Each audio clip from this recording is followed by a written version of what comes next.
Hello viewers, welcome to traditional tea channel. இன்றைக்கி நம்ம உறையூர் நேர்த்தி வடை எப்படி செய்யறதுன்னு வீடியோக்குள்ளே போய் பார்க்கலாம் வாங்க. இன்றைக்கி நம்ம செய்ய போகிற டிஷ்ஷுக்கு தேவையான பொருள் இந்த டம்ளரால் ஒரு டம்ளர் பச்சரிசி எடுத்து வச்சுருக்கேன், ஒரு டம்ளர் வெல்லம் எடுத்து வச்சுருக்கேன், அரை டம்ளர் பால் எடுத்து வச்சுருக்கேன். இப்போ இந்த பச்சரிசியை நல்லா 4-5 வாட்டி களைஞ்சி எடுத்துகிட்டு வந்துடலாம்.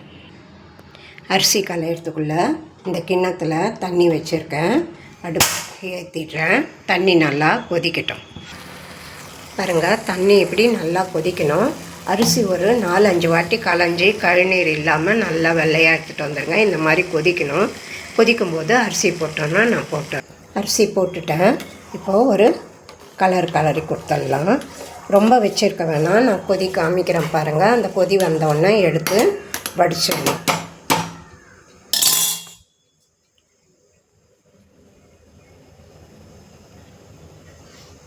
பாருங்கள், கொதி வருது பாருங்கள். இப்போ நம்ம ஸ்டவ் ஆஃப் பண்ணி தண்ணி பாருங்கள், தண்ணி வடித்து எடுத்துன்னு வந்துட்டேன். அது மாதிரி நான் காமிச்ச மாதிரி அரிசி போட்டு ஒரு கொதி வந்தால் போதும், லேசாக ஆஃப் பண்ணிடலாம். இப்போது இதில் பாலை ஊற்றி பால் ஊற்றுறேன். பால் ஊற்றி நல்லா கலக்கிட்டு ஒரு 3/4 மணி நேரம் ஊற வச்சிடலாம். பாருங்கள், பால்லேயே 3/4 ஊறி போச்சு. இப்போ நம்ம அது பாருங்கள், கையில் கொஞ்சம் உடையிற மாதிரி பிசுப்பு உடையிற மாதிரி நல்லா உடையிற மாதிரி இருக்குது. இதை நம்ம மிக்சியில் போட்டு அரைச்சிடலாம். பாருங்கள், மிக்சியில் போட்டுட்டேன். கொஞ்சம் ஒரு ரவை பதம் வந்தோடனே வெல்லம் போட்டு அரைச்சி நல்லா நைஸாக அரைச்சிட்டு வந்துடலாம். இதை பாருங்கள், கொஞ்சம் ரவையாக இருக்குது. இப்போ நம்ம வெல்லம் போட்டு அரைச்சி நல்லா மையாக அரைச்சி எடுத்துகிட்டு வந்துடலாம். பாருங்கள், நான் அரைச்சின்னு வந்துட்டேன். கொஞ்சம் தண்ணியாக இருக்குது. கொஞ்சம் நம்ம இதில் அரிசி மாவு சேர்த்து நல்லா பிசைஞ்சிக்கலாம். பாருங்கள், எனக்கு கொஞ்சம் தண்ணியாக இருந்தது, அதனால் அது இந்த ஸ்பூனால் நல்லா கோபுரம் மாதிரி ஒரு 2 ஸ்பூனு அரிசி மாவு தான் கலந்துருக்கேன். இந்த பாருங்கள், இந்த மாதிரி திக்னஸ்க்கு இருக்கணும். நம்ம எடுத்து போட்டு வடை மாதிரி தட்டுற மாதிரி வரணும். நான் இப்போது வடை மாதிரி தட்டி காமிக்கிறேன். இது பாருங்கள், இந்த மாதிரி பிசைஞ்சிட்டேன். அந்த 2 ஸ்பூன் மாவு போட்டு நான் கொஞ்சம் உப்பு போட்டேன், அதை சொல்ல மறந்துட்டேன். இப்போது அடுப்பில் எண்ணெய் வச்சுருக்கேன். கொஞ்சம் ரொம்ப காய வேண்டாம், லேசாக காஞ்சால் போதும், ரொம்ப காய வேண்டாம். பாருங்கள், இது தட்டுறதுக்கு இந்த மாதிரி துணி தான் யூஸ் பண்ணணும். நம்ம வீட்டில் ஏதாவது வேஷ்டி துணியோ இல்லை கர்ச்சீப்போ இருந்தால் ஈரம் பண்ணிக்கோங்க. ஈரம் பண்ணிவிட்டு இதில் கொஞ்சம்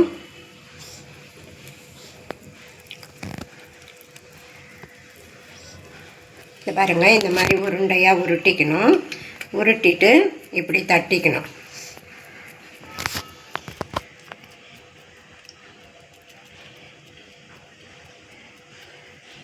இப்படி தட்டிக்கணும்.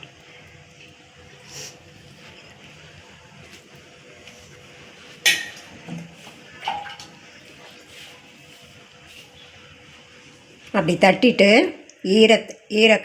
ஈரத்தில் இந்த விரலை நனைச்சிட்டு இந்த மாதிரி ஓட்டை போட்டுடணும். போய் எண்ணெய் காஞ்சிடுச்சுன்னா அதில் போட்டுடலாம்.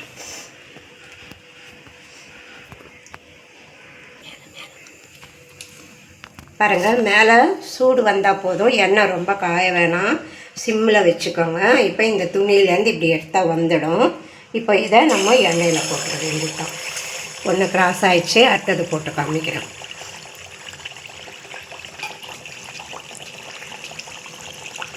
பாருங்கள், நல்லா மேலே வந்துடுது. இப்போ நம்ம திருப்பி கொடுத்துடலாம். திருப்பி கொடுத்துட்டு ஒரு 2 நிமிஷம் பொறுத்து எடுத்துடலாம்.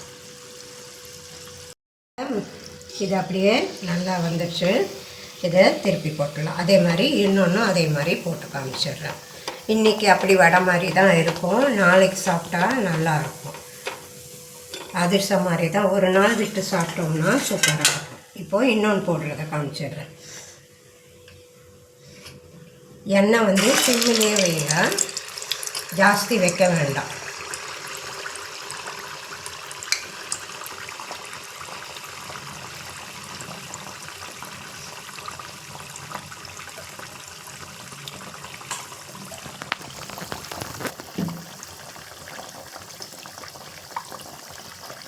பாருங்கள், இதையும் இப்போது திருப்பி போட்டுடலாம்.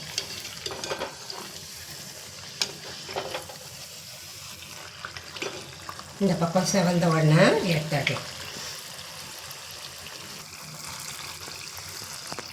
பாருங்கள், நல்லா செவந்துடுச்சு. இதே மாதிரி நீங்களும் உங்கள் வீட்டில் செஞ்சு பாருங்கள். எனக்கு லைக் பண்ணுங்கள், ஷேர் பண்ணுங்கள், கமெண்ட்ஸ் பண்ணுங்கள். தேங்க்யூ.